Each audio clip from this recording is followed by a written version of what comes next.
Hello, ladies and gentlemen, welcome to us in Pharmacy Imperfection. Today I'll talk about who should not eat papaya.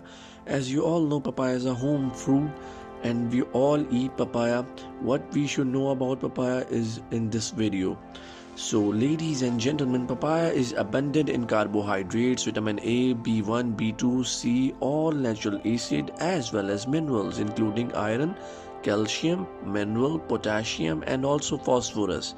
Eating papaya may muscle building supplement a few of the nutrients the physical body need to have.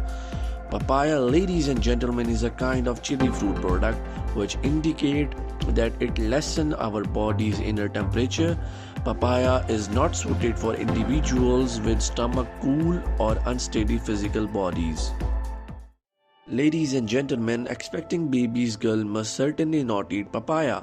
Modern clinical research has actually found that papaya consists of papaya glycosides.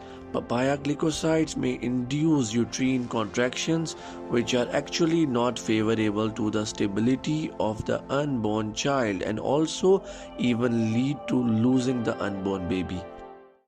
Thank you for watching. If you have any questions, comment below.